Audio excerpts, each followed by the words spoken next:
This is Talk Radio, the 1998 KPMG commercial radio station of the year. Oh, I've got a ringy in my ears. Is that the headphones or is that me? Let's take them off and find out. Oh, it's me. Why do you want sexual television? Why? Why do I want sexual? Because I don't have a couch yet. Hello, Wilfred. Hello, sir. Wilfred, you must be 100 years old. You're a cheeky monkey, sir. Do you wear boxer shorts or underpants? Are you in the bath? Yeah. So, you're in the bath fantasizing about my underwear. Is that what you're saying? I want this called traced.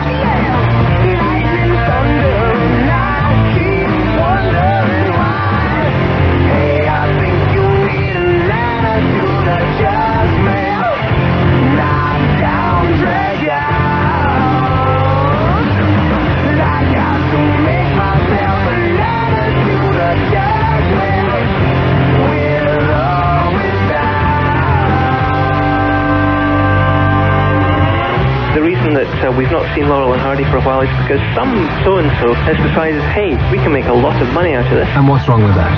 Call from a communist. I don't want no more Ruskies on the phone. Are you drinking in there, Kev? Yeah, look at me. Look at me with my can of cola-based beverage. Is that what that is? Yes. Oh, why don't you just say I'm drinking lager on the air again? Are you drinking lager on the air again? Of course I am.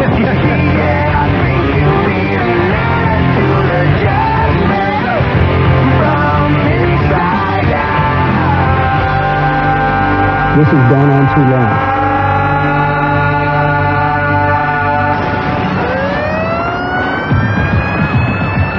Nick Abbott. I have sinned. So it's 0500 1053 89. I'm still shaking. I thought we were going to come to blows a minute there. I thought we were going to have to be pulled off each other. So I'm Nick Abbott, this is Talk Radio, and priority to people who don't want to talk about Clinton. I'm happy to do it for a little while, not long. It's not what we do on this show, but I know that's what's on everybody's lips. That's what they said around the White House. It's what's on everybody's lips.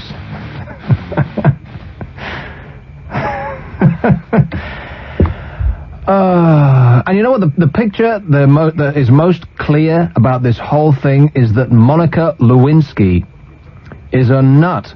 Are you allowed to say that? Oh, absolute freak. Do you think she's listening? Probably not. She's probably, she's probably taped the video recording that's just been broadcast by Sky and CNN, and she's watching it over and over again, kissing the screen. Oh, why didn't you leave your wife? And you know the thing about President Bill's wife? A what, Ben? Of course, that's... You're just joking, aren't you? It's it's just an opinion that you have. I wonder if Monica Lewinsky has got a son called Kyle.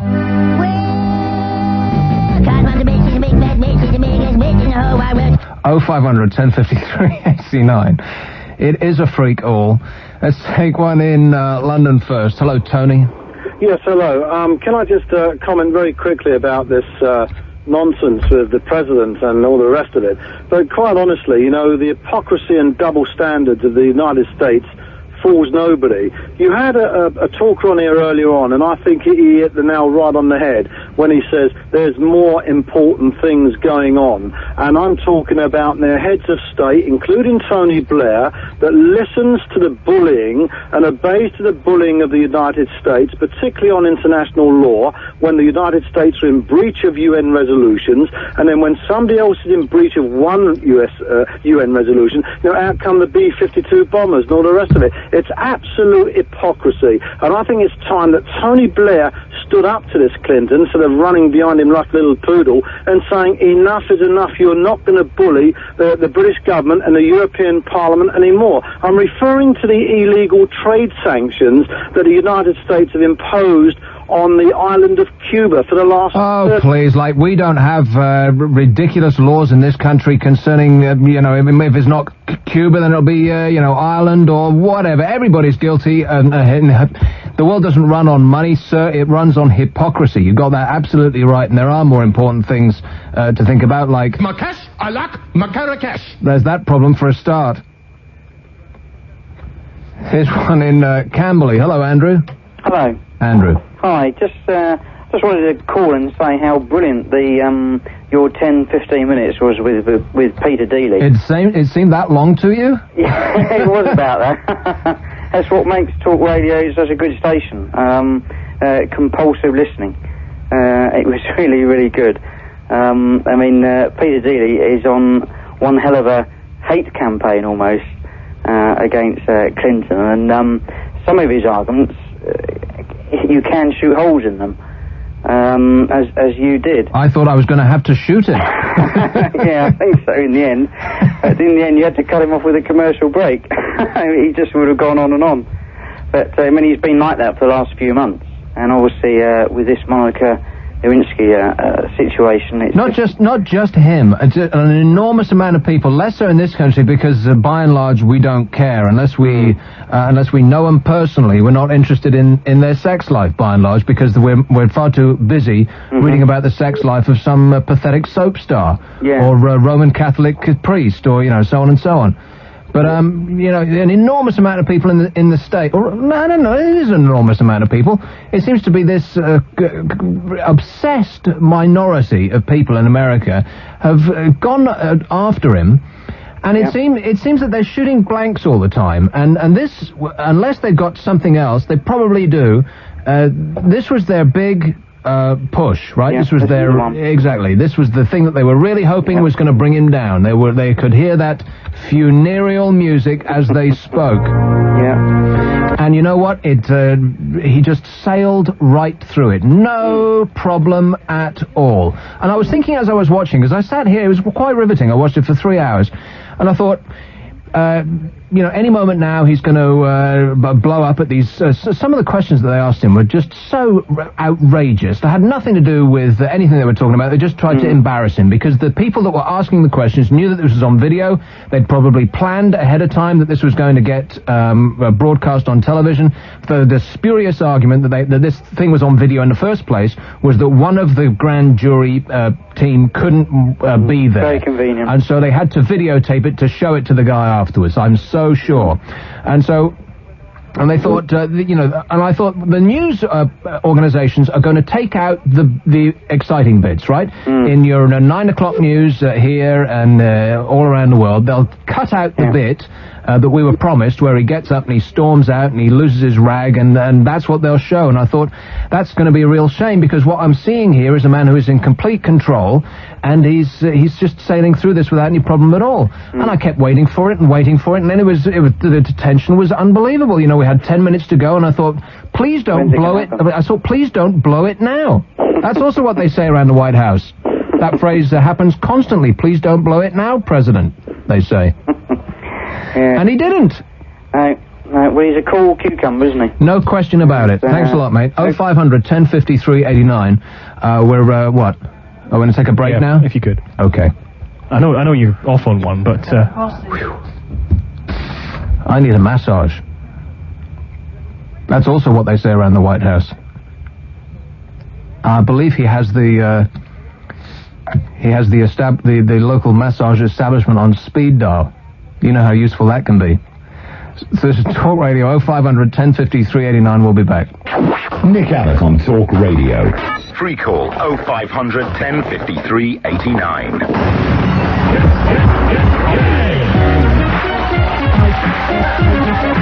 Oh, yeah. So we have some exciting new closing music, which I discovered just the other day. Very, very nice indeed. We have dropped that banging piano music that goes up with the news, because we're sick of it. No, well, we quite enjoyed it while it lasted. It lasted too long. Yeah, it lasted about 2.5 years, actually. Yeah. That's also what Monica used to say around the White House. She said it's too... Never mind. Please.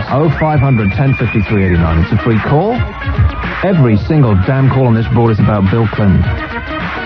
So we've got priority for people who don't want to talk about this, but I'm happy to do it for a while. Here's one on the M62. Hello, Robert. Hello there. First time caller. I've come in a bit late on your talk show.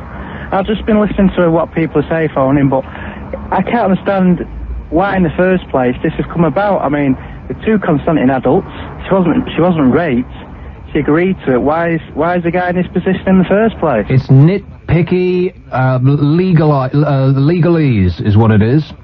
It's a bunch of right-wing nutters who are doing anything they can to get someone who is not a right-wing nutter out of the presidential office, is basically what it is. There it is in a nutshell. It's just lesson 1 in your political P101 course. Here is one in Botley. Botley? Oh, good evening. Botley? Where is... it's in Hampshire, southern Hampshire. Mm-hmm. 6 miles from Southampton. I agree with those who have said... Hello? Yeah, you talked over it again. Let me say it again. I agree with those who have said bottom. So back to Botley. Hello? Yes, sir. Oh, yeah, could I make 3 points? What was really laughable, I started off watching that transcript of the video on Sky News. Yeah. And they actually, believe it or not, they actually muted... I know they did. ...the words genitalia. Oh, no, wait a minute. How do you know that? Well, because I turned over to CNN... And theirs was not edited. Really? And then from then on, you heard the words genitalia. As though it was some, sort of word that nobody must listen to. Because I was watching Sky, and I was very aggravated when they did that. Right, and you should have turned over to CNN. Well, I didn't have CNN in this studio. They were watching CNN outside in the corridor there, but I was watching Sky here. I would find that infuriating because they dipped out a few words because there was about 3 questions in a row which were very specific sexual questions. Touching her breast, kissing her breast. Here we go. And then touching her genitalia. Yeah, and that was it? And doing something with a cigar. No, rubbing her... Good grief. Like Sky TV, Norman, I'm dipping you out. And his name's Norman, and he talks like that. The other thing, hello? Yes, Norman. Yeah, could I just mention that at the same time as CNN was showing the what's name, and in the bottom right-hand corner of the screen, they were given the NASDAQ and the Dow Jones index. Yeah. Now, it seems... I think they both went down. No, actually, they went up. Oh, really? It started at 131, and by the end of the transmission, it was almost down to about minus 21, which meant that the Dow Jones was actually going up. Who would have thunk it? Minus Fabulous. situation. Is that correct? And your point was? Well, it seemed to be directly related to how he was doing. Probably not. All right. Now, the other thing was, just one more thing. I know he's a lawyer, but if ever I have to get in court, if ever I'm charged with everything, I've taken notes of the number of times that man said, I have no memory of that whatsoever, I don't remember, I have no recollection of that, I'm not saying it's not true, but I just don't remember. I mean, he said that 1,000 times. Hello? Not 1,000. Well, 999. Anyway, thank you very much for listening. Okay, no worries, Norman. Bye. Bye-bye. That was Norman. He must be 100 years old. It dates back to the conquests, I believe. And this whole thing dates back to the conquest. This woman threw herself at him and lost her lost her temper completely when she was refused entry to the White House because he tried to dump her. Right? Who in his position would have said no? Basically, here's a voluptuous woman, trailer park trash, let's face it, who threw herself at him, and, he's going to say no? Of course not. Would you say no, Kev? Well, it depends if I was married. Oh, please. You've never cheated on a girl. Like, you've been going out with 3 girls at once, just like last month. It was the talk of the station. No, it wasn't? As unattractive as you are, you were getting more sex than all of the rest of us put together. And I mean that in a nice way. Well, of course, I don't indulge because I'm not married. Have you ever gone out with a girl and cheated on her without telling her? No. Have you ever gone out with a girl and cheated on her and told her? I think there's the answer in a nutshell there, ladies and gentlemen. Now. Obviously. If I say yes or no, you disgust me. I incriminate myself, don't I? Yes, you're guilty. Guilty, guilty, guilty. I have sinned. You have sinned. And the penalty is death. Sorry about that. But, and so, so he did it with her a couple of times. So what? And then he dumps her, right? Because she's just getting a little too clingy, a little too, she's going around and telling everybody. That's not what you do. You're cheating on some woman, and she's going around in public telling everybody. Obvious nut. So he tries to dump her, and he said in the deposition he was giving, this ridiculous thing that we've just seen on TV, that he knew that by dumping her, she was going to go out and, this was like a woman scorned, a nut scorned. Obviously, she's going to go out and try and hurt him in any way she can. And so she storms up to the White House every now and again, and he gives instructions not to let the nut in. Now, you stop me if I'm being too rude. No, you go ahead. And she freaks. She doesn't immediately get let in to see the President of the United States of America. Who the hell does he think she is, she says. So obviously he was on a loser. But basically, Bill Clinton's problem is a lack of taste, picking the wrong women. Obviously. That's the only thing he's guilty of. A predilection for trailer park trash. Which is amazing, really, because he's married to a fine, upstanding woman. Hillary Clinton. You know what I'm going to do next, don't you? Yes, I do. She is a fine, upstanding woman. She's groomed, and, she's got the sensible shoes on, and, and the short hair, and everything. Can't say that. What did I say? Well, you didn't... Okay, you didn't say anything. Well, neither did the little thing there. Well... That's not... Oh, never mind. Don't blame my little thing. Which is also what they say a lot around the White House. Nothing to do with my little thing. Oh. Just stretching. You sound very good. Huh? Yeah, all this Clinton stuff, you sound quite knowledgeable. Maybe you could sit in for Peter and do, like, the news drive time next time. Probably not. No. That'd be fun. No. I wouldn't think so. You could talk about the NHS. Yeah, but unfortunately... I don't really give a crap. 0500 1053 89. It's a free call. Here's one. I hadn't previously realised that Issues Radio was so much fun. Here's one in Boston. Hello, Rod. Hi. Rod. How you doing? I'm just doing the ironing. What are you ironing today, Rod? A shirt. A shirt. Yeah, me and my daughter just listened to your radio, and we had a long, lengthy discussion about the president playing with his harmonica. Yeah.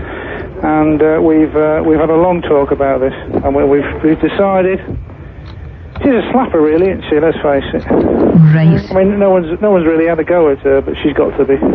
Yeah. Isn't she? Well, that's for you to say, Rod, and for the rest of us to ponder upon. Well, I just wonder what everybody else thinks of her. I mean, the president's done what he's done. I'm sure he's done a lot of good things for his country. Oh, definitely. I mean, he's hanging on in there. I mean, what about Monica? What's she getting out of this? Did she plan it? We don't know. Is it a conspiracy? Well, it wouldn't actually not surprise me if this entire thing was a conspiracy and she was really some super intelligent being from the planet Republican. What was the name of that bloke on that film? I don't know. That's our starter for 10. What was the name of that bloke from that film? That'll be the topic in the next hour. 0500 1053 89. It's a free call. Anybody any ideas in there? What was the name of that bloke from that film? That film? Which film? Because that was the guy that's played by... I know. You know. He was, talk about bizarre. He's wacko, man. He's worse than crazy. He's evil. Here's one in London. Hello, Geraldine. Hello. Geraldine. Gosh, you're a breath of fresh air. I am? You are a breath of fresh air. You're the best. I just... Victory. I absolutely agree with you. I'm a breath of fresh air. You smell that? You smell that? This whole thing, I mean, it's easy for a woman, a girl who's a bit attractive and so on to, absolutely lead a bloke by the nose. Of course. It's so easy. Absolutely. It's so easy. I feel so sorry for him. because she's just an absolute bitch, you know, and someone who seeks, you know, publicity and so on and so forth. I'm on his side. I think she's a cow. Well, good for you, Geraldine. Absolutely. Good for you, Nick. Yeah. Good for you, Nick. Okay, good for both of us, Geraldine. Good for both of us. Absolutely. Okay. I'll meet you in my office. Okay. 0500 1053 89. It's a free call. Don't bring the tie. Here's one in Dereham. Hello, Dereham. Hello, Nick. Hello, dear. Just a quick one, dear, because I know you're very busy. That's also what they say around the White House. I won't turn my back on you. Now, the thing is, if I ever need a friend, I'll choose you to back me up. I mean, you with Peter, who I love Peter dearly, but my goodness, I was actually standing up and roaring for you, because you were brilliant. You were standing up and... What? Yes, I was Whatting? Because you're absolutely wonderful. But just a little quickie about this. The thing is with the White House thing, with the Oval Office, anyway, the video. Yeah. Do you know when they kept saying about, oh, he storms out, etc., etc., etc.? Do you think maybe that was just whispers? You know what I mean? To force the hand of the country to actually say, we want to see the video. You know, maybe there wasn't any storming out. There wasn't. I sat there and saw the whole thing. There was no storming out. Yeah, so maybe they just made little whispers. Yeah, of course. If you say something often enough, people will believe it's true. They will, and I'm on his side. On my hair with her dress for two, you know, I thought she's putting a dress in the fridge. Didn't she put food in there as well? Wait a minute, back up. I didn't realise. I know that she kept the dress, which is bizarre enough. I mean, you would think it went in the fridge. You would think that she at least sent it to the dry cleaners. But this is beginning to sound like a conspiracy now. She kept the dress, and not only did she keep it, she kept it in the fridge. Yes, you have to keep it in the fridge so that when they have to be examined, etc., whatever they do, these clever people with their test tubes and things, and little Bunsen burners, they could find what was on it. Unbelievable. I mean, could have been anybody's. But how do they know it's his? Well, they know now. Oh, okay. But I'm on his side, and I'm on yours, and you were absolutely wonderful. When I was speaking to... When you were speaking to Peter Dealey. Oh, I thought you called him Peter Deary. No, Peter Dealey. Oh, no, I like Peter Dealey, but... Of course, what's not to like? I just amused me when I thought you said Peter Deary. Oh, well, he is a Dealey as well. Of course he is. But as I say, you were just wonderful. Thanks a lot, Hazel. Enjoy your week. Ta-ta. Bye, love. 0500 1053 89. It's a free call. What else do we want to talk about? Oh, we've got... Yes. Maybe this isn't what I think it is. Here's one in Manchester. Hello, Trevor. Hi, Nick. Yes. Yeah, the man from the film. You said, what was the name of the guy from the film? Yeah. It's William Big Boy Gwynn from Dodge City, I think. It was what, sorry? William Big Boy Gwynn out of Dodge City with Errol Flynn. Have you seen it? No. Oh, well, the marching to Georgia and they have a fight in the saloon. You not seen it? And where did you get this from? My mum gave it me. It must have been a $5.99 tape. I've got a Paul Apache as well in Rio Grande. I'm into the John Ford stuff. Yeah, but all the person said was, without giving any information about what he was talking about, was, what's the name of that guy from that film? And from that scant information, you nailed it down. Is that what you're saying? Well, I was thinking of...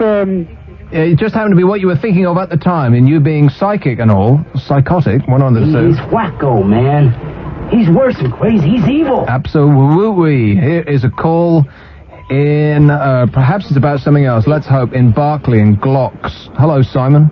Hello, Nick. Great show. Thanks. Good evening. I want to talk about some post this morning. It was the new telephone number is going to be changed again in the year 2000. Again? What? Yeah, again. And they're going to add another digit onto mobile phone numbers. Yeah, well, I'm holding up a digit for BT right now. And London's going to come 020 or something now instead of the 017, whatever it is. You're joking. No. Somebody get me... What did this appear in? Was this an advert in a newspaper? No, you got it through the post. In the post. It's, Good grief. Does anybody in there know anything about this? They're going to change the numbers again? I heard something about it a while ago, but didn't realise it. How soon is it going to be, Simon? Year 2000, April. Did you say 2080 there? If you April. April, man. Open your ears and listen to what the man is saying. I'm sorry. Like, Simon, I apologise. Everybody just got over the last one, and all the numbers being printed again, and yet they're gonna, in 2 years' time, they're gonna be changed again. And all the people in the paper companies are going, and all of the other poor sods who have to change their note paper every 6 months when BT changed their numbers are going, oh, no! Exactly. We should sue them, unless they're advertising with us, and which is probably a very good idea. And how could they possibly have known ahead of time that we were going to be using all these numbers? Well, with, mobile phones. The numbers are staying the same. Yeah. Oh, great. So at least we won't be going off the air.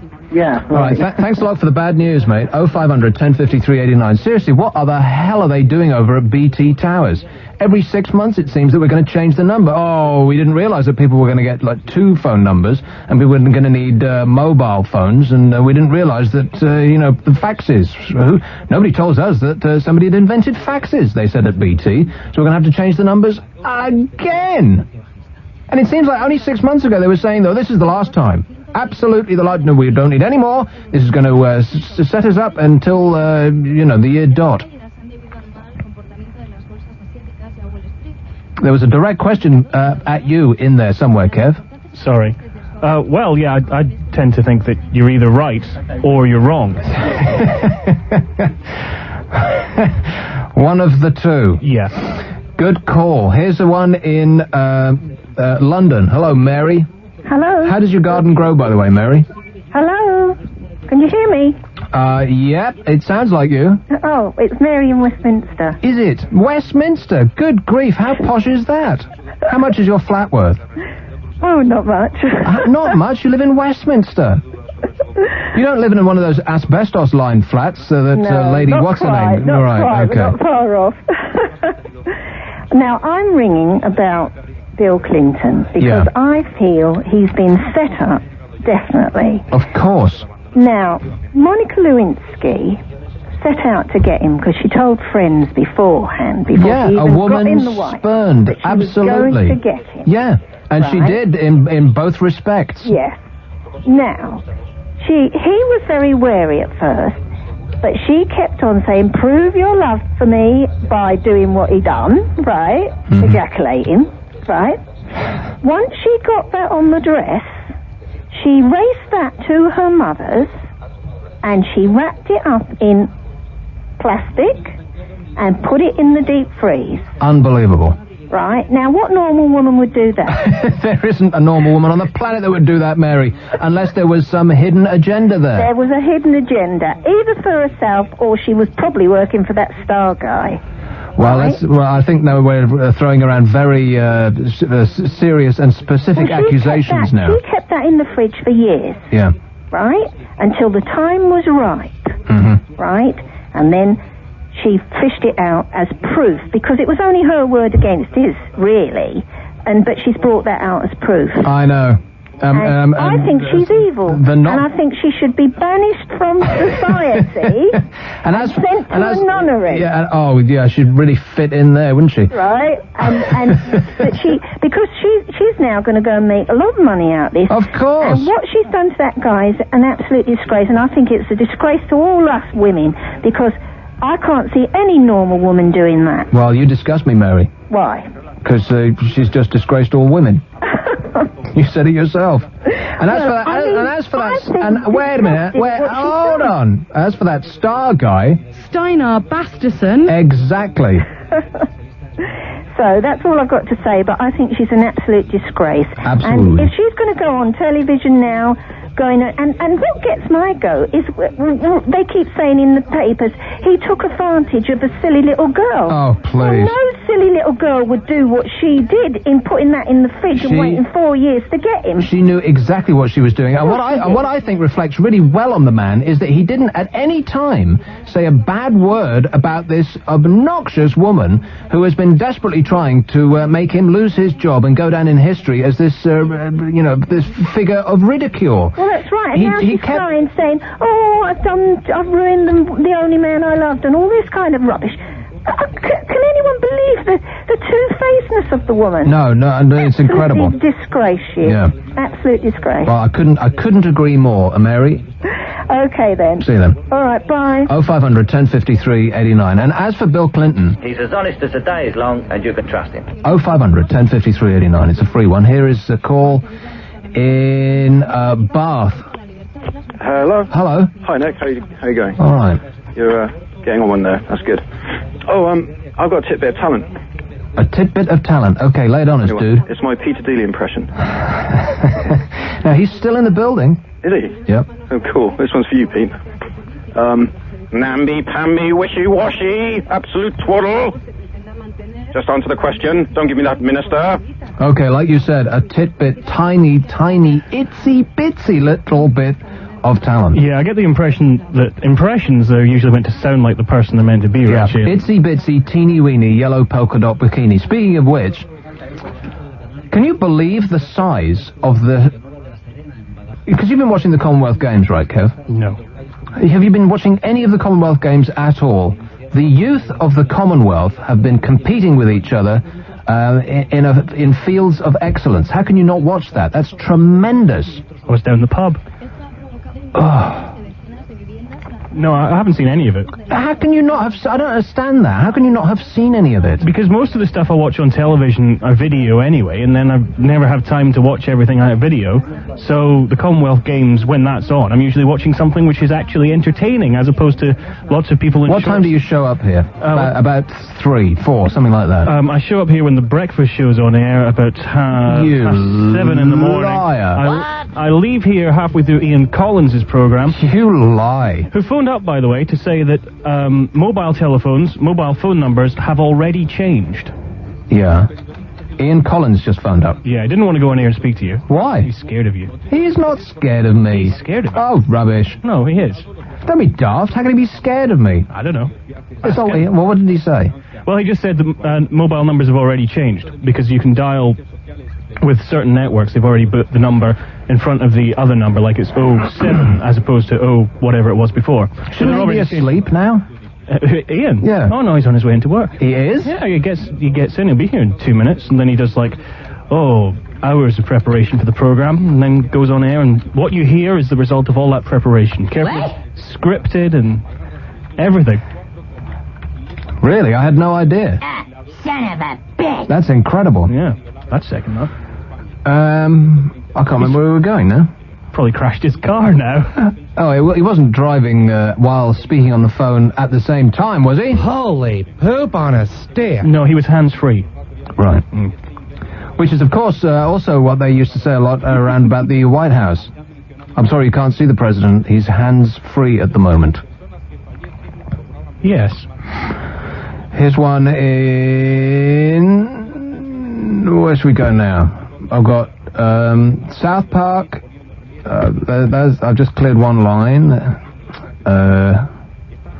The dress thing, phone numbers, Clinton, and okay. Here's one. Used to work for BT herself. Hello, Sue. Hi. How you doing? Not too bad. Now you have some information from the dark side. I used to work for BT a few years ago, and we had a whole new setup in the end of '95, beginning of '96. All to do with the national code changes, and we knew then that all the numbers were going to change again. Well, okay, now just one moment. So what you're saying is that you think that they gave us a new set of numbers, knowing that they were going to subsequently give us another new set of numbers. Correct. Wouldn't it have made sense to give us the subsequent set of numbers the first time? But then who would benefit from that? Well, surely none of this is helping BT, because the advertising that comes with each number change must cost them a fortune. It does, but then the amount of money they make... How do they possibly make any money from a number change? It must be a loss to them. Well, no, because there's loads of people phoning up, making inquiries and using their phones. No, I don't believe that. And if you call BT to inquire about the number change, that it actually costs you any money. I very much doubt that. On some occasions, it does. Well, you are the woman in the know, but I very much doubt that overall BT make money every time they change a number. I think it probably costs them a fortune, because they take out full-page ads in the papers, which costs on an arm and a leg. They're mail shots, fortune equally. So it just seems to be amazing that they keep making the same mistake over and over again. Perhaps there is something that I have missed, something that they couldn't possibly have. There's no way that they could perhaps have given us all the numbers that we can live with forever and ever in one go. But it seems unlikely to me. I just don't get it. They're planning on. I mean, it was planned in '96 that it was going to be done again in the year 2000. What did you used to do there? I done several different jobs there, but I was a telephone room manager. Telephone room manager? Yeah. Okay, that's or call centre manager. Oh, so you sit in a big room and there's a lot of grunts who answer the phone and... about 100 in each room. And give... and this give out information. Is this like the 50p per number line? The 192 thing? Have you got the number for? No. That's just run locally within your own area. Is it? Yeah. How come then every time I dial that number they sound Scottish? Because people move around. Oh, it might not. It might. It's like a Scottish person living in London. That's right. Right. We used to have an international phone room as well in the same building, and we had people that spoke French, Italian, German. How on earth, by the way, does it cost 50 pence to look up a number? Exactly. Exactly. How do they make the amount of profits they do? That's outrageous to me, Sue. You should be ashamed. Well, you did once. You were propping up that organisation. Shame on you, Sue. I worked for them for 5 years as a temp. Right. And I didn't work for them. I didn't actually work for them. I worked for somebody else, but in their building. You worked for 5 years as a temp? Yep. 5 years? 5 years. I don't understand. Like they couldn't give you. They couldn't make me permanent. Why? Because I was an agency staff and jobs have to go to, there's a procedure to follow and advertise procedures. Right, of course. Of course, yes. Okay, Even though I was doing a manager's job. Thanks for the inside scoop, Sue. No problem, Nick. 0500 1053 89. It's a free call. As I was saying, but we'll come back and we'll do the Commonwealth Games thing. There must be somebody out there that watched it. Good grief, Kev. I mean, you don't even have the energy to watch sport. No, I don't find the Commonwealth Games particularly entertaining. Have you been watching them religiously? You're never in. How do you get to watch them? Well, not religiously. I tape the overnight thing and then skip through netball and cycling and all those things that shouldn't ever be part of any, sports, any organised games. So you tape it? Ludicrous. Yeah, you just set the tape overnight, and then you got 5 hours of stuff to skip through. Oh, well, if it was just dawn and you thought, I'll just watch a bit of this then. Well, sometimes I do, yeah, before I come out. But it's only on for 10 days. It's the Commonwealth Games, man. You should, get in there, get involved, absolutely. Switch it on once in a while. Or do you not want to expend the energy? Well, television's quite far away. Yeah, you want to save those calories, that's right. Of course. So, it's a free call. This is Talk Radio. I'm Nick Abbott, and we'll be back. Nick Abbott. You have got to talk to him. He'll listen to you. Hit me!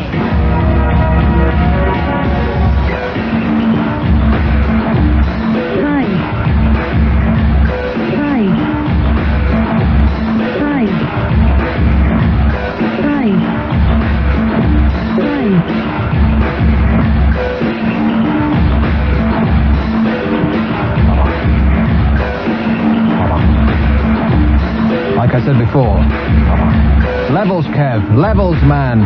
Sort these levels out. How many times do I have to... And he says, I bet the first thing you say is, it's nothing to do with me, it's not my fault. No, it is. They're being sorted out as we speak at this very moment. Where do you think Sick Boy is? I knew that would be the second thing you'd say. No, it's being sorted out as we speak. You are amazing. No. No, you are. You're such an operator. Anything that I ask you to do, the first thing will be... if there's something wrong, if you have screwed up in some way, I'm desperately trying to find what I'm after. You'll say, Not on purpose.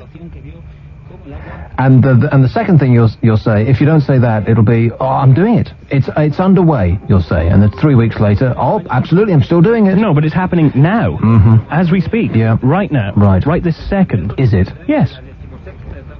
And the third thing is you get such an attitude about it because you know you're in the wrong, don't you? No. And the fourth thing is you go into denial, don't you? Absolutely not. Here's one in Southampton. Hello, Ryan. Hello, Nick. I've got a bit of bad news for you. What's that? My dad's a telephone engineer. We were going home listening to your show, and you know you were talking about the telephone numbers? Yeah. Your 0500 1053 89 Yeah. is going to go out the window come April the year 2000. All the mobile numbers are changing, and all of the 0500 numbers are changing as well. Well, I'm pissed off. So what's our number going to be? It's going to... All the mobile numbers are going to start with 07, and they're going to start with 0811 and 0812, 0814... No, don't say that. I've had my mobile phone for about a year now. I still don't know what the damn number is. I have to look it up in my diary every time I give it to somebody. Yep, it's going to change again. Oh. Start with 07. Well, here's a message to BT. You go to hell. You go to hell and you die. Unless they're advertising with us, in which case we love them. That's right. Yeah. Okay, well, thanks for the bad news, Ryan. 0500 1053 89. It's a free call. So we was talking about the Commonwealth Games, and I'm still... Russell, you're a vibrant, fit young man. Were you watching the Commonwealth Games? Yeah. Oh, you can't hear a damn word I'm saying. Are you watching the Commonwealth Games, Russ? Yeah. Of course. Who's winning? Australia won. Amazing. Australia. How many people live in Australia? I think it's about 5 million people, isn't it? Something ridiculous like that. Less than the population of London. And they got 80 gold medals. It's 80-something. And England, 36. There's 60 million people in England, 36 gold medals. Australia, 5 million. I could be wrong about that. Probably not more than 10 million. 80 gold medals. What is going on there? It's a direct question to you, Kev. I know. I was thinking of an apt response. Well, there isn't one. There is. It's hot weather. No, honestly, because if it's hot weather, you can go out, you can train, you can run around and so on. In this country, it just rains all the time. Yeah. Or snows. It's snowing. You'd think we rehearsed this program, wouldn't you? Yes. Not really. And so you don't... And over there you're saying... It's too darn hot. It's too darn hot. I'd like to sup. Now, does she say sup or suck? It's sup. With my baby tonight. Just checking.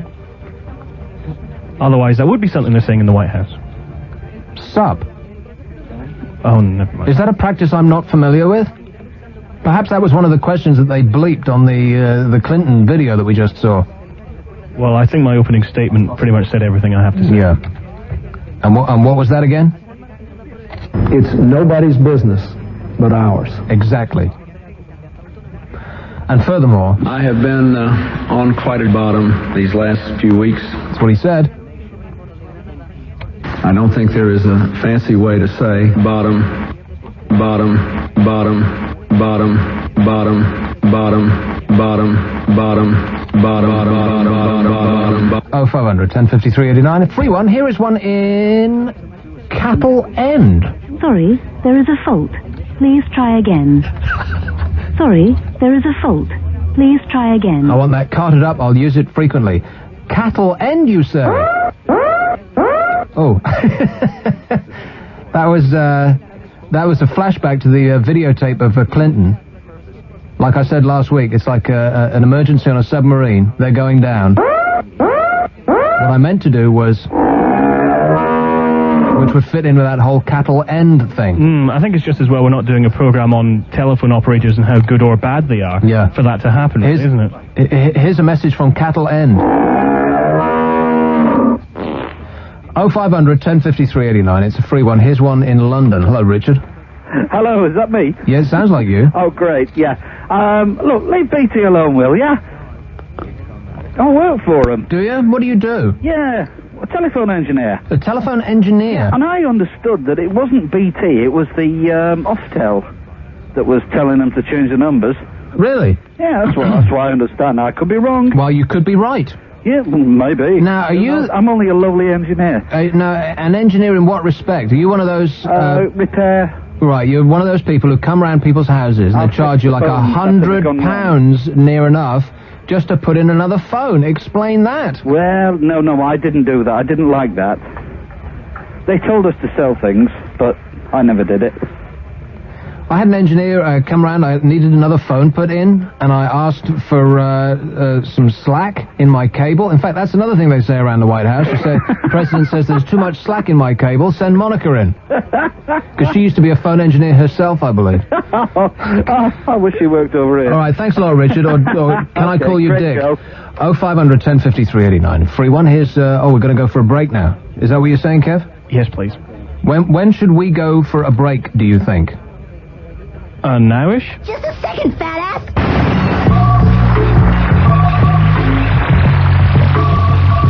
Oh, yeah. So the fax number here is 0541 59 69 79, and here am a fax right now. In it say, there once was a DJ called Nick who retold the odd limerick, but if Kev thought he heard Nick say a rude word, he'd dump him thus. Oh. Screwed up the whole damn thing, Kev. Well, it wasn't my fault this time. See? Or is that what I always say? Yes. You'd say... Not on purpose. Okay, dump this music. Shall I do that again? Do you want to? It would have been quite funny. Oh. Go on, man.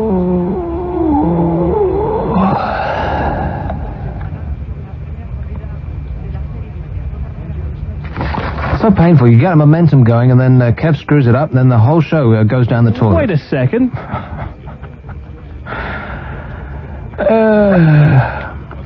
So here's one in Bournemouth. Richard. Hello, Nick. How are you? All right. Good, good. As soon as I give Kev a good kicking after the show, I'm going to be a lot better. Right. Is he the one who didn't watch the Commonwealth Games? Yeah. That's disgusting. I was saying to him just before the program. We've got to learn how to do this, dude. Yes. We'll have to hit him with a shot put or something. That's a good idea. Yes. Incidentally, the first thing, 13 million people in Australia, so it's still not a lot more than London. 13 million, yeah. Well, it's about London. London is around that, in the Greater London area, something like that, yeah. Yeah, so there's a great performance from them. But we had our own notable performances. What was that? Right, we think of Judy Oakes, who won the gold in the shot put. That was her 6th Commonwealth Games, and she won the gold. Far out. Yeah, that's good, isn't it? That's one of those ultra-specific sports that I don't really understand. Like, she spends her whole life throwing a ball away, and not even throwing it away in a sensible way, just to throw it away starting from a position up around her face. Yeah, absolutely. They ought to have... Why? I don't know, but they ought to have a sport of catching the javelin. That would be quite interesting, wouldn't it? Well, every time they do that sport and there's people running around a track, I think that somebody's going to catch it in the back of the neck. Yeah, I think somebody did once. I think you're probably right. I remember vaguely something like that, yeah. Right, the second one was the women's marathon. We had somebody running for us. She was 43 years of age, and she came 4th. Wow, 43? Yeah, and she was the mum of one of the Beastie Boys, believe it or not. She was? Yeah, well, she still is. She hasn't, got rid of him or anything. Okay. Now, wait a minute. But the Beastie Boys are American. Yes, she lives in America, but she's British. Are you sure about this? This sounds... really? Mm. Do we have any Beastie Boys music in there, Kev? You've got to fight for your right to party. Oh, we can get some. Absolutely. I'm sure there's some down the end. Yo, yo, yo, yo. Really? Well, that's tremendous. Okay, the final one. Yeah. We won 4 boxing golds. England, that is. I realise we're also speaking to the rest of the country, but we had 4 English boxing golds. Well, that's outstanding. In a row. Fabulous. And that was great. And that's a sport that I think is worthwhile, because that's like survivalist stuff, and that's a tremendous thing. It's like an all-encompassing thing to do with your body, rather than throwing a javelin or a shot put or something that's just, or running really fast in a straight line, or something which was way too specific, and it just ends up being ridiculous. Sick Boy, the phone engineer, was accused of not holding his beer, so he went out one night and got quite a fright and threw up his shandy. Oh dear. So this is our exciting new up-to-the-news music. Like it? I've talked all over it. This is Talk Radio, the 1998 KPMG commercial radio station of the year. Oh, I've got a ringing in my ears. Is that the headphones or is that me? Let's take them off and find out. Oh, it's me. Why do you want sex on television? Why? Why do I want sex? Because I don't have a couch yet. Hello, Wilfred. Hello, sir. Wilfred, you must be 100 years old. You're a cheeky monkey, sir. Do you wear boxer shorts or underpants? Are you in the bath? Yeah. So, you're in the bath fantasizing about my underwear. Is that what you're saying? I want this called traced.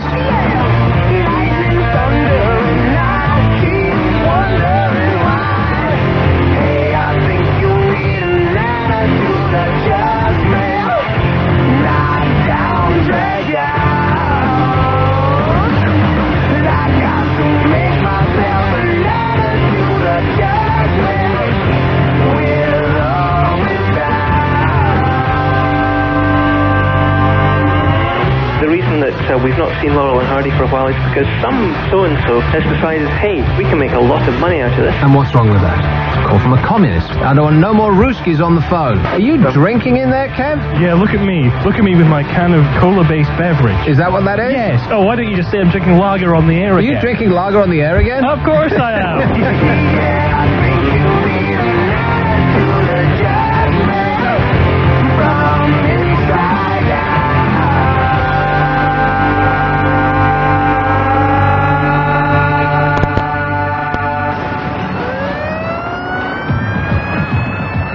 Nick Abbot. And you were drinking, by the way. I was having some cola. Liar, liar, liar. No, it was a cola. I wouldn't drink on the air unless it's a special occasion, like a birthday or someone's opened a packet of crisps, you know, that kind of thing. Or your unbirthday. A very happy unbirthday to you. To you. It is my birthday soon, actually. Is it? Yeah, and we're on air when it happens. Really? When is it your birthday? October 29th. October the 29th. And how old are you going to be? I'm going to be 43. I don't really give a crap. You'll get nothing from me. Oh, that's fine. But... Remind me to whoop your ass good next time I see you. Oh, an ass whooping. So what you're saying is you're going to give me for my birthday as a present, a fresh new can of whoop ass. Yeah. I'll sell tickets too. Great. Here's one in Perth, but in Perth in Scotland. Good evening, Nick. David. I'm afraid that I don't fit into the program too well. I'm 71, rather old. But I'm a Scot, and I worked in England for several years, and I have a great affection for your country. And I'd just like to congratulate England on its fine performance at the Games. But that's not why I rang you up. I rang you up to tell you that according to the Times Guide to the Nations of the World, in 1994, being published, it says that Australia's population is 17,483,000. I hope I'm being helpful. I'll say. Now we know. Thanks a lot, David. Thank you. 0500 1053 89. It is a free call. I think he got the information straight from... Boutros, golly, golly. Here's a call in Cattle End again. David. Hello, Nick. Yes, sir. Now, I don't know what happened before, but I think BT cut me off. Right. Right. Good evening. Yeah. Yeah. All I rung up for was... there is a South Park website. Do you know the website address? I don't, but just do a search on South Park and it will all become apparent. Somebody sent me that web site that somebody mentioned on Friday. I looked up. It's called Shock Rave. Or is it Wave? Rave, I think it is. Rave, yeah. Yeah, it's Shock Rave, all one word. Shock and Rave.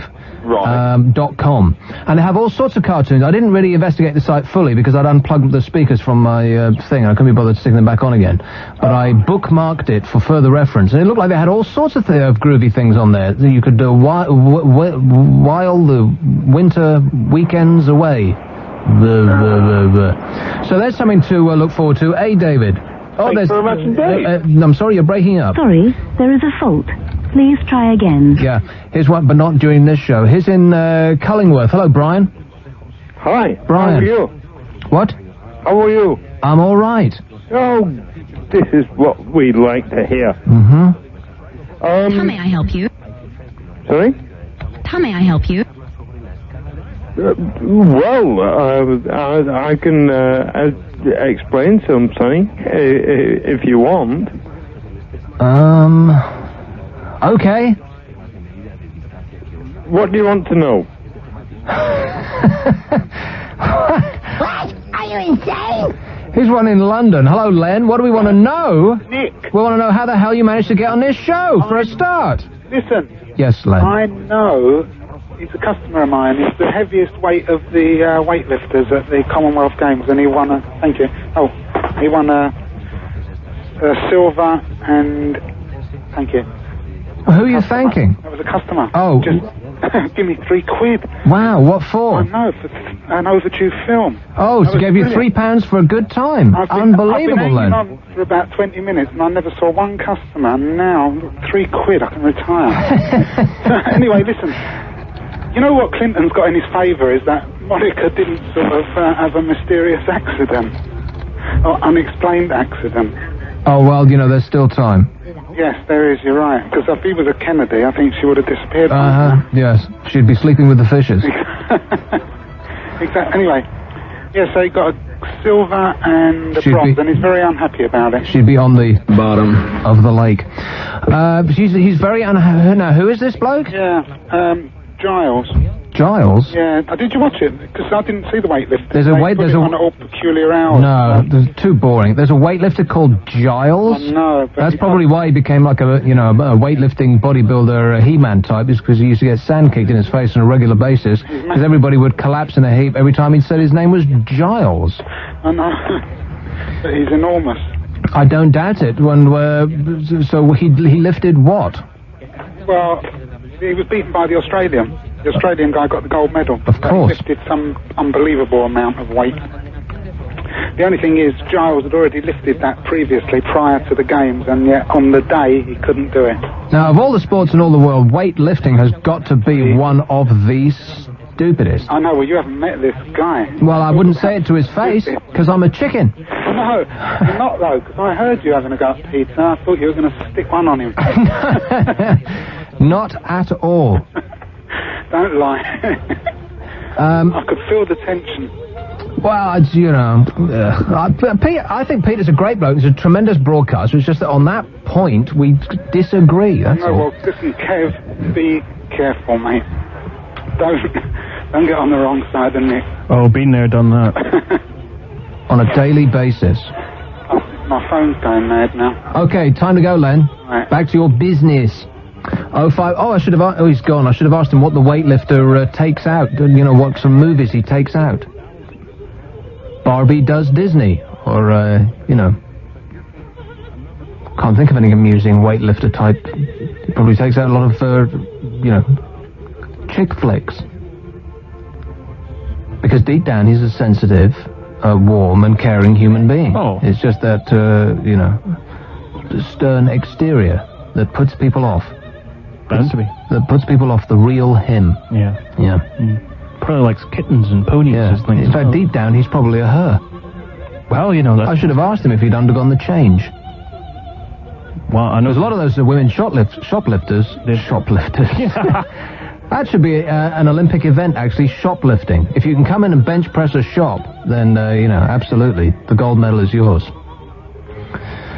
So what are we doing now? Breaking. Taking a break. Okay, what joy. Shall I retell this this limerick that you screwed up for us a little while ago? There was a young DJ called Nick who retold the odd limerick. But if Kev thought he heard Nick say a rude word, he'd dump him, the son of a...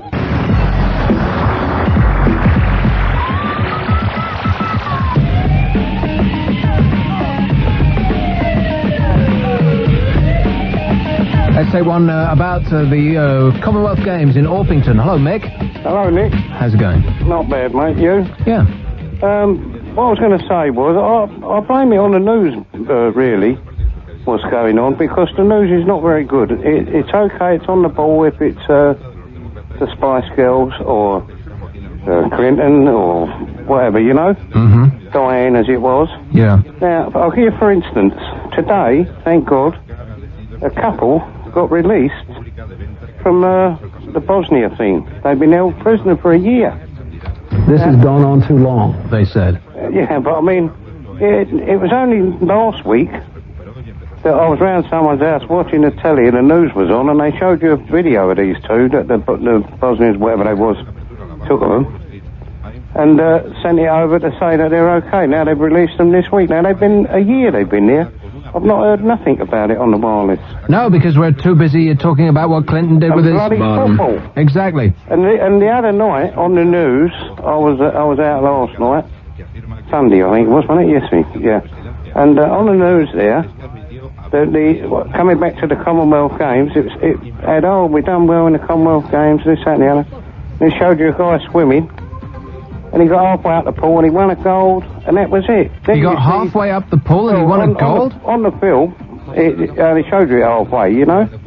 And then it went on to Man U, scoring 2 goals, and number 1 scored a goal. There was about 5 different matches that they showed you the winning goals on. Yeah. I mean, that really pisses me off. You do, I get annoyed about it. Honestly. Well, what part of it are you saying well, it's football. Everyone's football bloody mad. I mean, this programme. It's all right up to about 11 o'clock, then it's crap. On Saturday, isn't it?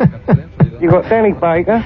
Looks like a football. Don't know what the other bloke looks like. So, in a nutshell, Mick, you're saying... Well, I'm pissed off. 0500 1053 89. It's a free one. Here's a call in... Now, the thing about the Commonwealth Games, the thing that struck me most of all, and the thing I just cannot believe... Russell, did you see the swimming? Did you see any swimming there, Russell? A bit, but minimal. I hate it. You hate it because it's so boring. Yeah. It's like the most colossally boring of all televised sports. Yes, you're absolutely. It's even bowls is up on swimming because you can see the balls. It has that kind of somnambulistic quality that snooker has. It's kind of interesting to watch the swimming. Couldn't be more boring. But how on earth do the male swimmers get their parts into those microscopic briefs? I have dental floss that's wider than the briefs that they wear. Seriously? How do they do that? I know they have to shave their bodies. Do they also have to shave their parts off? Oh. How else do they get them in there? We need to get some swimmers on the phone. Yeah. Perhaps they have like a shoehorn in order to assist them in that respect. Because I just don't understand. I would feel I wouldn't want to take the dressing gown off if I was wearing briefs that brief.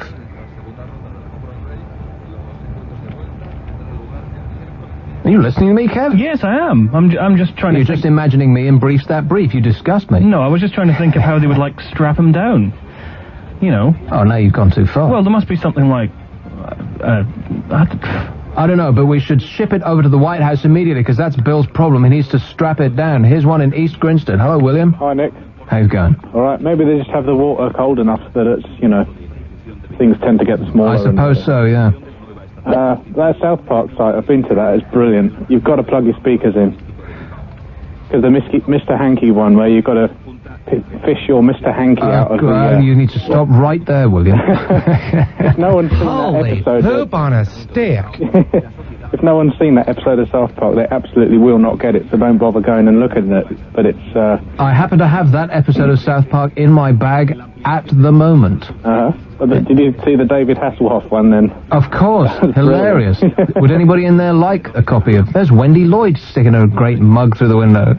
What's she doing here? Wendy Lloyd does Saturday mornings here. Yeah. I've got a couple of questions for you, Nick. What? Okay. When people jump off something, why do they shout Geronimo? It's not like a joke or anything. I actually want to know where this comes from. Okay, well, somebody should find that out immediately. I have another question for you. Yes. You know when people kind of squeeze through a small gap, they say, breathe in. Yeah. Now, that makes you wider. Wider? If you breathe in, you're inflating your lungs. You're making yourself larger. Try it. Yes? Popular misconception. Good point, yeah. Breathe out is what they should be doing. Exactly. Just wanted to tell everyone that, you know. And usually you sit at home in the darkened squalor of your flat in the corner, and you're thinking this stuff up? Wow, that kid has some real emotional problems. I'll say, you're beginning to scare us now, William. Nothing better to do. Precisely. Which is why you've called us, one of the many reasons. All right, thanks a lot, mate. 0500 1053 89. It's a free call. Here is one in... here's some bad news from Loughborough. Hello, Roy. Hello, good evening, Nick. I've been listening to the programme, quite interesting, and I was a bit surprised that you didn't... Well, we've been in the media like you are, and having access to all the equipment and newspapers at Talk Radio, that you was surprised about the telephone number business being altered. But definitely. I've got another shock for you now. I've just looked in some business news, and it says Eurotunnel is to submit plans to build a new rail tunnel along with a scheme for a road tunnel. Well, that seems a bit of a surprise and shock to people, because it's not long since they finished the last big job, is it, you know? We're going to have to go through this whole thing again. Where on earth are they going to get the money to do that? They haven't paid off the last one yet. No, but on some business news today, it says they're set for the first profit now, you see, you know, so... I very much doubt that. They might make an operating profit, but I very much doubt that they'll be able to pay back the loans that they incurred to build the thing in the first place. That'll take forever to pay off. And in the Telegraph business news is a photograph, and it says Eurotunnel can charge drivers more because capacity on the ferries is shrunk. Say that again. It says that in demand, Eurotunnel can charge drivers more because capacity on the ferries has shrunk. Right, because the two ferry companies became one, kind of like the Spice Girls. Yeah. And so now they're pushing out fewer boats. Well, I suppose that makes commercial sense. And in closing... Never get out of the boat. Absolutely goddamn right. So they're going to drill another hole. That's just what the people in Kent want. And the people in France are probably freaking out about that too. There'll be more of us going over there. Precious few of them coming over here. I've noticed that. Here's, I think it's the quality of our bread that doesn't bring them here. Here's one in Plymouth. Hello, Jason. Hello, Nick. Jason. Nick, you were talking about, or somebody was, about the swimming thing. Yeah. And the men squeezing into the tight Speedos or whatever. Not tight. I mean, I've seen, swimming events previously, and they always have the small Speedos. But this year, just unbelievable. Microscope. You'd need a magnifying glass to see the Speedos that these people are wearing. Right, well, I do a fair bit of swimming, but not sort of competitively or sort of like training up to their level. As Dual Kev said or whatever, they literally shave off every hair on their body, and obviously have to wear the cap on top, and they keep their hair short. And their heads, you mean? Yes. Right. Well, that includes the private parts as well, I believe. Not that I know of or have actually witnessed, but I think they do shave virtually everything off that can be exposed and cause drag or whatever. And the trick is that when they wear the Speedos or the trunks or whatever, everybody calls them Speedos, but that's just a brand name. Yeah. But they buy, say like you're a 32 waist, like what I am, they would buy a pair of trunks that are like a 28 waist or a 30 waist. And obviously take about 3 days to squeeze into them. And like somebody said, when it's cold in the water and whatever, you're probably not at your finest, as it were. So, there's room to get in. But when for like training normally or whatever, like what I do, you have to buy a pair that's sort of like bigger than your waist normally, because just purely for comfort. Yeah, because otherwise... He's really specializing in busting my balls. Exactly. Something like that. But there's new technology, even if that sort of hits the swimming pool with the more like cycling short type things, and the friction of that actually cause sort of scientific TFOW research type jobby stuff that they do into it, and that causes less drag or resistance in the water than actually than your skin does. That's why you see a lot of these women wearing these like all-in-one bodysuit things. Yeah. You don't see it too much with a bloke, but they'll wear like the like a huge, great big pair of look like cycling shorts, and that when you're competing at that sort of level, hundredths of a second, all the difference. You want to shave off every last curly hair, exactly. Okay, thanks a lot for the new news, Jason. I didn't like swimming because generally the smell of the chlorine. I love the smell of napalm in the morning. Smells like victory to me, especially if you're Australian. Here's Wendy Lloyd. Hello there. What are you doing, dear? I got your production team decided I couldn't go home unless I came in and said hello, so... My production team? Yeah, I had my arm twisted. Actually, in fairness, it was Sick Boy. It was Sick Boy who said for Wendy Lloyd to come in. Who is Sick Boy? Really? Well, I'll point him out in a second as I say... Remind me to whoop your ass good next time I see you. Oh, who'd have thought, eh? I know. I'm having trouble. What's the problem? Not used to being in a radio studio? Something like that, yeah. So what are you up to? Oh, were you talking about swimming? You should explain who you are. I'm Wendy, hello. Yeah, but what do you do? I have a hot handbag, Nick, on a Saturday morning. Do you? What's here in at it? Talk Radio. If I rummaged around your handbag right now, what would be in it? Well, I'm actually here because I'm very, very keen and willing because it's a new show. You're mad. You're on Saturday and you're here on Monday at 8:30 at night. I know, it's outrageous. The boss has gone. He's not going to see you in here. I know, and if he does see me in here, he'll tell me to get a life to put in the hot handbag for Saturday morning. I suppose probably. so, yeah. But I have actually the running order for Saturday's program. Really? Let me see. No, you can't. No, you can't. Please, because it's got production type information like like the amount of money that Karen Krasanovich gets to come in and do the papers. Can you believe that? Is that all? Right, we're gonna have to have a chat later, mate. Yes. How much do you get? More or less than that? Oh, nowhere near as much as that. You must be joking. I'm on expenses only. Karen Krasanovich, I thought that she was, she's the agony aunt, isn't she? Isn't she, like, people call her up and like, complain, you know, about their mothers, they say? Oh, yeah? Well, at least my mom's not on the cover of Crack Whore magazine. That's what they say to her. My mom is not on the cover of Crack Whore magazine. And that's what she says back. Yes, pretty much, yeah, and that's when she's being nice. She's a bit like my good self, really. Jack of all trades, fingers in a few pies, you know? Right. Yeah. So that's Karen for you. But we've got a strange butler on Saturday morning. I have no idea why. A butler? Yeah. He's not the bloke with the butler's school, is he? He might He looks be. like a real bruiser, but he's always, every time that they do anything about butlers on TV, they've got this guy who looks like a boxer. But knows his way around the spoon. Yeah. He teaches people how to bottle. It's always cutlery, isn't it? Don't you find? Cutlery. Outside in, that's all you need to know. I know, it is true. That's very true. Yes, there you go. So you'd say tonight on BBC One? Why? Because that's what you do. I do, don't I? I do a lot of that. Football. Every time I switch on the TV, it's either you or Mitch Johnson. I know. Mitch Johnson's like probably has more voiceover work than anybody else since Tommy Vance. We don't tend to go out for the same jobs, though. I can't do him, he doesn't do me, as it were. Excuse But me? that's another story altogether. Is it late enough for that kind of thing on talk? You have to tell me, I'm the new girl in town. Yeah, you are. Yeah. So how'd it go last week? Oh, great fun. Yeah? Yeah. Apart from... I shouldn't say this because it's unprofessional, because you know what it's like? You trail a guest on the air, and if they don't turn up, you're supposed to kind of... pretend that they never were coming. Yeah, but you never ever mention it. You never got overexcited. You never chatted to the sports guy with them, like I did. I mean, ridiculous. But you never do what, sorry? Well, just before he was due on the show, I was like chatting with the sportsman, Mr. Bruce McKellen, who I believe is right here tonight. Oh, he's very good. Isn't he excellent? And I was chit-chatting with him about, this guy's favourite team. I'll tell you who it was. Ken Morley, who plays Reg Holsworth. Or did in Coronation Street until they didn't want him anymore. And I've got to watch my mouth now because he just didn't show up. He was due in on the air, just didn't get out of bed in time. Wow. But in a nutshell... I don't really give a crap.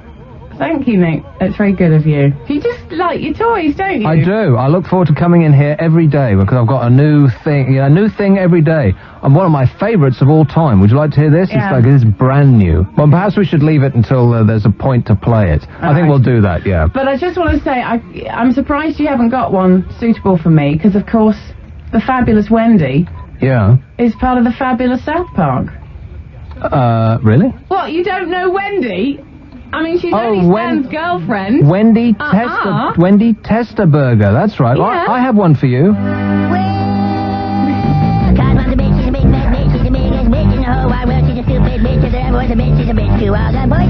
Are you enjoying it so far? It's delicious.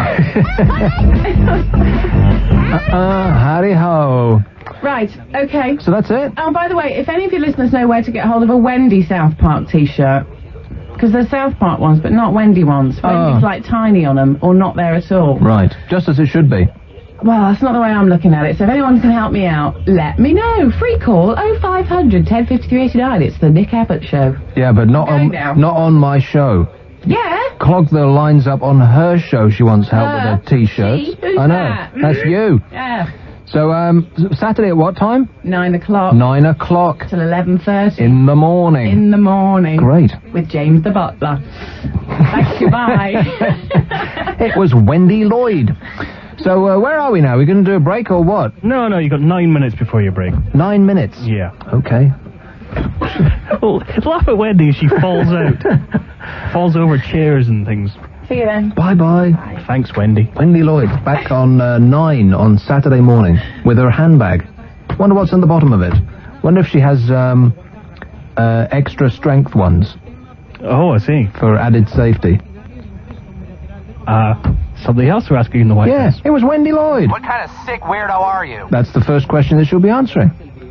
As she introduces herself to the vast listening audience on Saturday morning on Talk Radio. There's a good argument for listening. Of course.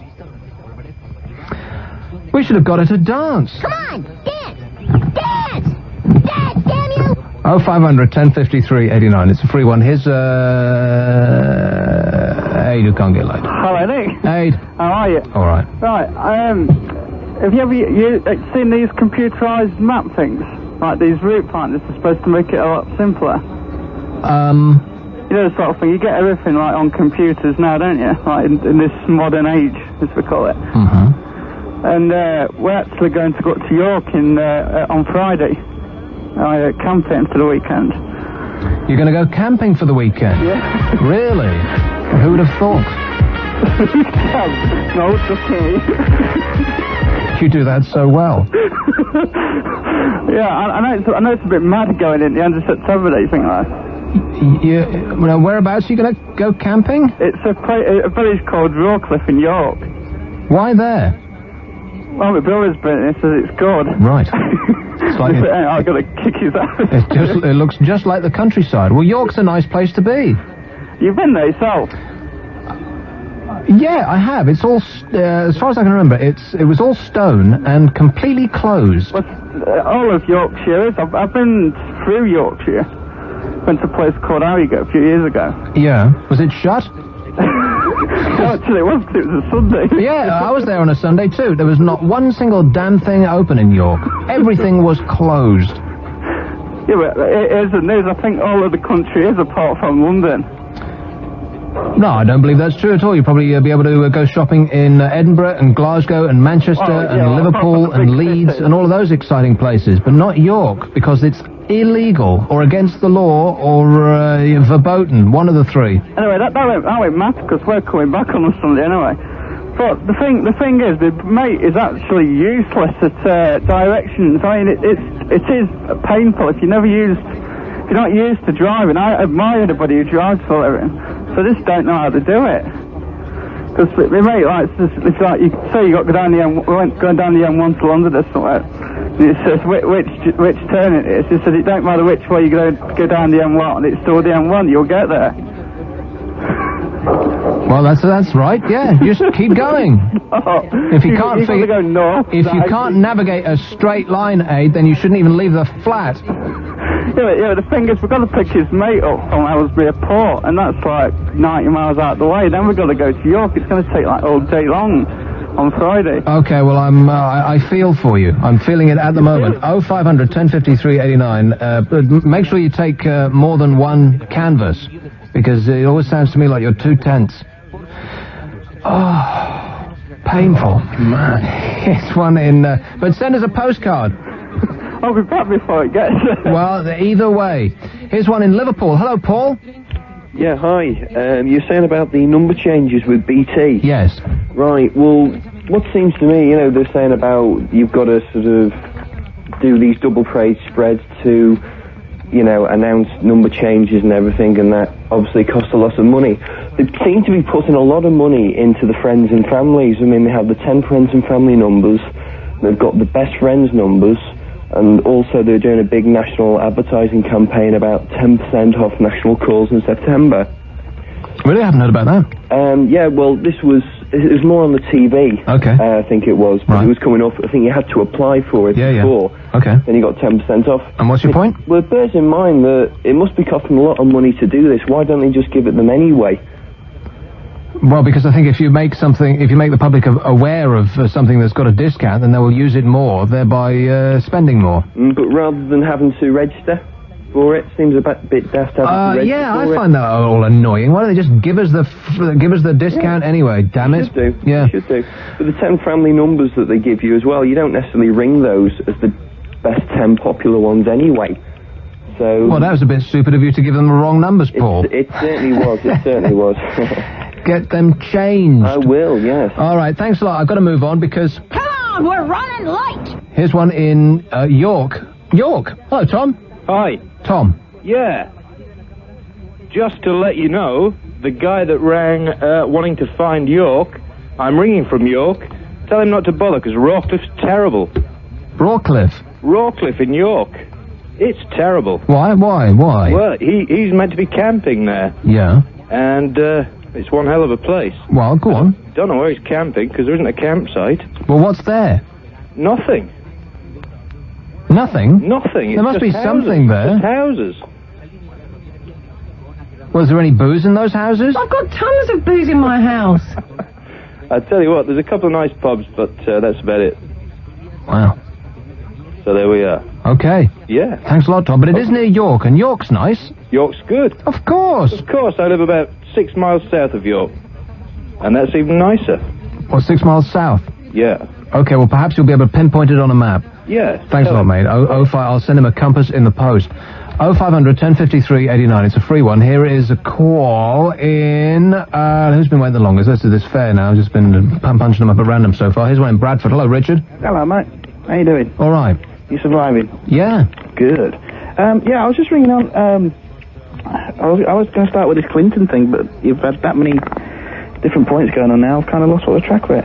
Wendy, nice lady, talks a lot, though. Yeah, exactly. Clinton, what's got me about this is the fact that, according to the press in America, that they're all raving about the fact he's lied. He's a politician. Doesn't that come with the job? I know, they do that for a living. Isn't that the whole point? Of course. I mean, well, this just proves how gullible the Americans are. I don't know. Well, what do you mean? Well, in the sense that... What? Where's he gone? What? Where the hell did you just go? I didn't, I'm here, am I? Well, you sounded as though you just put your head under a pillow. Oh, sorry. He's smothering himself mid-call. Must be excited, being a first caller. I suppose, yeah. Something like that. So you're saying what about the American public? They're gullible because... well, basically that they believe that their politicians don't lie. Everybody believes that their politicians don't lie. You think that we believe that, Tony, the previous administration were lying through their teeth and, all the incredible things that... and then the majorism. Yeah, all of that. The present bunch are probably lying through their teeth too. Never. They wouldn't do that. British, goddammit. Yes, you're not sounding too gullible there, Richard, but I know you're saying it with irony. Thanks a lot, mate. 0500 1053 89. It's a free one. Here's one in Oxford. Hello, Nick. Hi, Nick. Nick. It's Nick speaking. Is it? Yeah, it is. Good evening to all in the studio and all your listeners. Get on with it. I heard one of your listeners question where the word Geronimo came from. Yeah. As they jumped out of the airplane right. or whatever.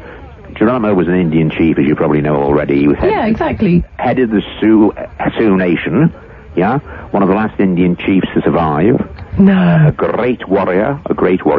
And the American Airborne adopted the word Geronimo as their war cry, and there was a movie made of the Yanks winning the war, and these guys in the movie jumped out of the airplane and said, Geronimo! And that's the story. Wow, what a story. Yeah, no, it's boring, but at least I tried. It's an education, this show, ain't it?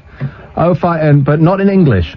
0500 1053 89. It's a free call. What are we doing now? You can take a break if you want. Going to take a break if we want. Sure, why not?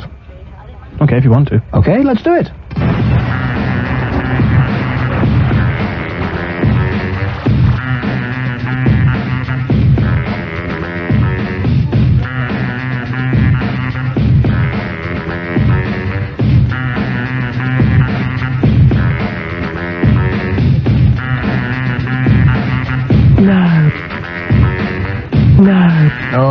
way too much gap on this no. I press the button now. No. And there's at least a second. Can you edit that tighter, please? I know the system is slow, but it ain't that slow. Yeah, exactly. And on that one as well. It's just too slow, damn it! Yes, how disgusting. Precisely. We want only perfect quality on this business here. I'm just checking the quality. Sounded like she had her mouth full. What was she checking? Here's one in Bradford. How about one in Bradford, Jason? Hiya, how are you? All right. I went to call you about a month ago and you was on about trains. Yeah. You know, you was on about being daft when you phone up all the different numbers. Well, I want to go to London by train from Leeds. So I phoned up and found out the prices and that. Well, if I go before 9 in the morning, it's going to cost me 100 quid. What?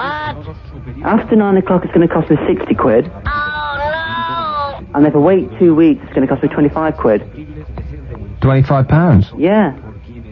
So if you book 2 weeks ahead of time, it's going to cost you a quarter of what it would cost if you wanted to go like now. Exactly, yeah. Unbelievable. It's just plain stupid. And I also wanted to ask you about, you know you play George Formby now and again? Yeah. I'm quite a George Formby fan. You are? I am indeed, yeah. But I also like the Carpenters, and I never hear them anywhere. No. And I wondered why. Well, my friends say it's square. I love them. Well, I think the Carpenters have got a lot to say. A lot of positive things can be said about the Carpenters. Exactly. She had a phenomenal voice, so clean and pure, it was extraordinary. Yeah. And some of the music was a bit like what your parents liked, but then, some of what your parents liked turns out to be pretty good once you stop being a hormonal teenager and you actually, the red mist goes away and you can see things clearly. So why is it counted as being square?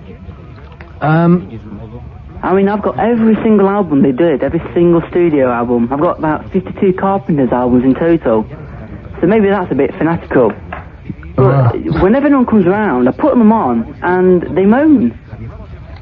And I'm like, what? How many albums have you got? 52 Carpenters. What kind of sick weirdo are you? That's what they say. Exactly. They only did 13 studio albums, and I've got them like twice. Incredible. Well, I don't have any Carpenters music for you. I know, no one ever has. See, it's not funny. I only play stuff that's funny. I know, but it's so annoying. Well, get over it, Jason. You've got 52 studio albums at home. Why don't you whip out a CD every now and again? Because no one likes them. I put them on, and they all go like, what? Well, then you may listen to it in the squalor of your own flat. Just close the windows and doors and put a pair of headphones on. One last thing. You've converted me to South Park. I've started watching that. Of course. But the animation's a bit dodgy, don't you think? That's the point. Is it really? I think so, yeah. I was watching last Friday night when Wendy got that lady blew off to the moon. Yeah. And I was like, what? And they're bobbing up and down and that bloke's being sick. And Jesus, it made my stomach turn. But don't you find it amusing? Amusing, yeah. I'm watching it this week as well when it comes on. He finds it amusing. That's my accent, I can't help it. I'm not from Bradford, as you can tell. And I'm getting a lot of stick from that as well. Because they talk different up here to where I'm from. You should be given a lot of stick. Why is that? 0500 1053 89. It's a free call because you asked too many damn questions. And here's your George Formby. Come on and hear my ukulele. Come on and hear. Come on and hear. See, I only play music that's funny. How can you not smile when listening to this bloke? I give a demonstration daily. Right over here. Right over here. Walk up. Walk up, chalk this one up to me. Excuse me? Whenever I play, the world goes gay. The ukulele man is here. What did he just say? I'm the ukulele man. Come and listen if you can. The children love to hear me play. They even make their mother stay and stand and listen all the day to the ukulele man. He's a ukulele man. He's a ukulele man.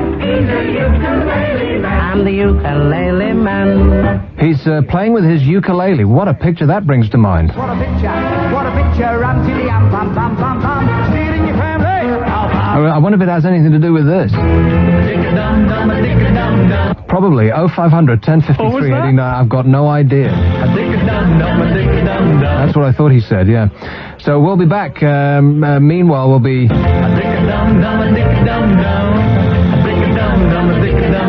But we'll be closing the curtains beforehand. Anorax. Email Nick now. nabbott@talk-radio.co.uk. So I plugged this out of one of the Sunday papers. I couldn't weave it. Chris Smith, the Heritage Secretary, has given his personal support to church plans to ask the nation to abandon champagne glasses and party hats and spend the 2 minutes before midnight on the eve of the millennium in silent reflection. What? Yes, I am so sure that that's what we're going to be doing.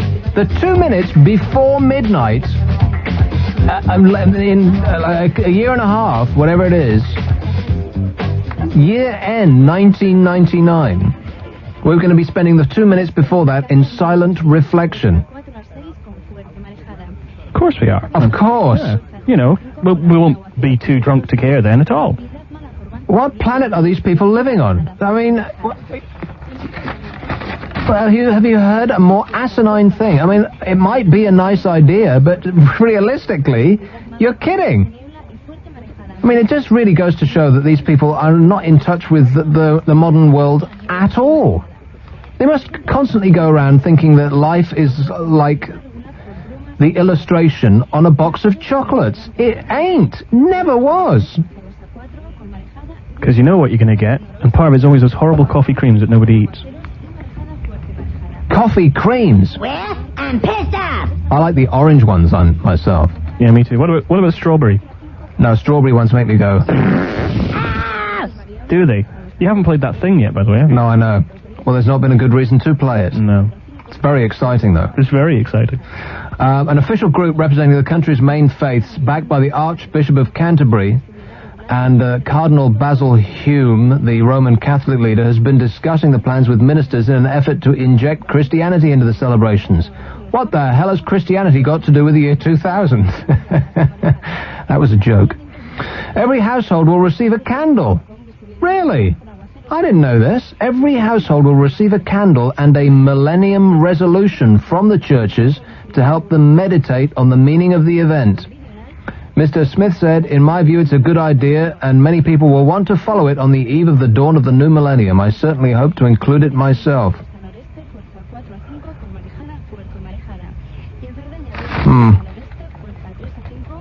I don't know, Chris Smith, you would think holding a candle and being silent for 2 minutes before the millennium celebration, or necking 3 E's and dancing in a disco, which do you think?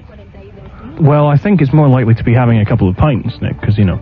No, he'll be holding a candle and reflecting on the gravity of the situation. Oh. Because And Jack Straw will be running around rounding up people who've necked 3 E's and are dancing in a disco. Personally, he'll be doing that. Will he? Mm-hmm. He won't be dancing in a disco, then? I wouldn't think so, no, not Jack, no. Running after his son, perhaps.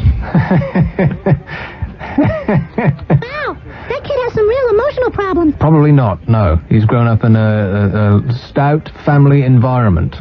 And, you know, obviously being at the heart of the family has no emotional problems.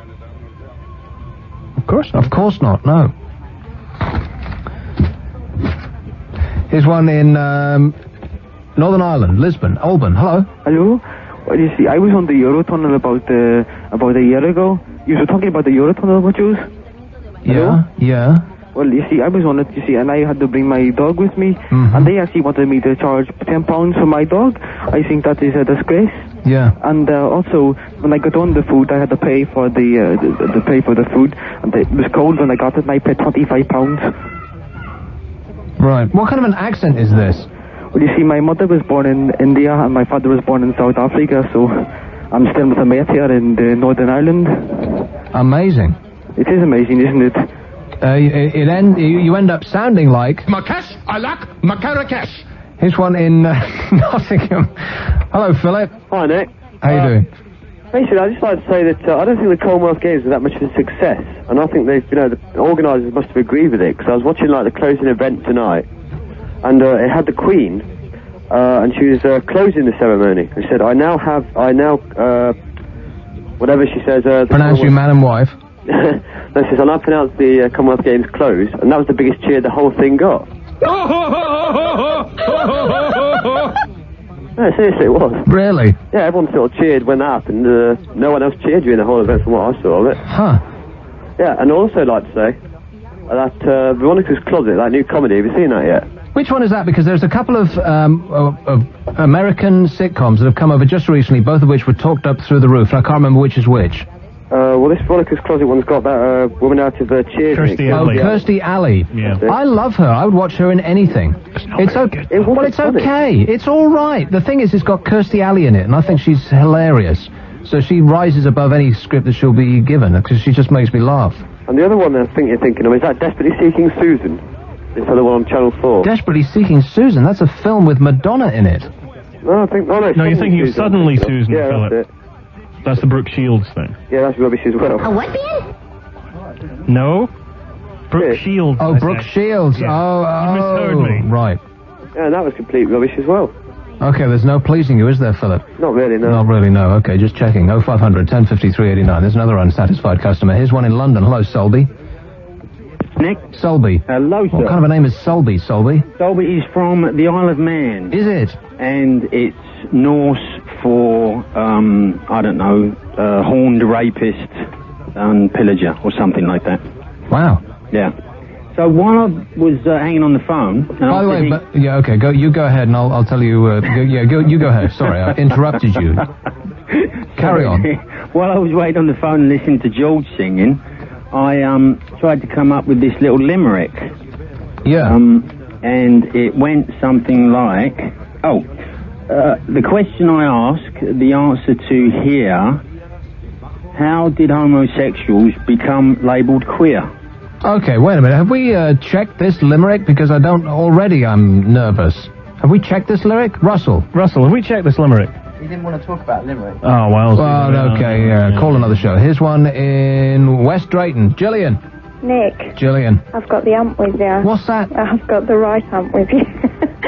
Friday, you were talking about the record Perfect 10. Yes. My 10-year-old daughter was listening to you talking, and she listens to the record on MTV. She watches it, she knows all the words, she sings all the words, she dances about to them. And you came on saying, the words are rude. Mum! So she's busy asking you what this means and what that means? Yes, she was, and we had to go through it bit by bit. You and did? then it was, well, about Dad. It really mattered. I hate you, Nico, but I really hate you. She was going to know eventually, I suppose. Yes, but not at 10 years old, and not from me. It was awful. I deserve an apology. I'm really deeply sorry in this respect, Gillian, but I have a question for you. Yeah, go on. Now, is your husband the... the big fat Are you completely familiar with the lyrics? Because she described two types of men. Is she the first type or the second type? What, the poor four or the big fat eight? She had to go and say it, didn't she? She did, and you did. I didn't. I didn't say anything. In fact, I danced around it, and you came right out and said it. I was like dancing around the maypole, and you were right in the middle, clasping it for dear life. You have to say maypole. I think I did, yeah. Okay, listen, Gillian, you discussed it. We've got to go. Bye. Bye-bye. Call social services. It's Elizabeth from Cheddar. Good evening, Nick. Good evening, Elizabeth. How's everyone there? Everyone's all just right? fine, all right. I want to say, I rang up to speak about Rolf Harris. He's a very good artist and a very good presenter. What? And he made a #1 hit, and he 3 little girls, wasn't it? Yeah, hit, I think, being the operative word. 3 little girls, yeah. Yeah. He made it, and he's a very good artist. And in back in the 70s, he used to come on this program, this art program. Take Art, wasn't it? Back in the 80s? Early 80s, Take Art. Something, yeah. There's somebody else is doing it now, isn't they? No, Take Heart was... Tony Hart. Tony Hart, yeah. He was great. He used to have that little plasticine thing. Morph. Yeah. Yeah. And Rolf Harris was on there once. Oh, I very much doubt that. No, he was. I seen him on there, Nick. So you're lying to us, Elizabeth. No, it's the truth, God's honour, I did. Because you're a Unless I Christian. got muddled up with a different programme, because Rolf Harris had his own art programme out back in the 70s. Yeah. And can you remember what it was? Yeah, it was. I think it was called. Rolf Harris puts the F in art. Yeah, it wasn't too bad, but you were better though, weren't you, Nick? Kind of, yeah. You're a very good presenter. I'm a very good presenter. I'm professional. You're a professional, yeah. We love you, Elizabeth. Thank you.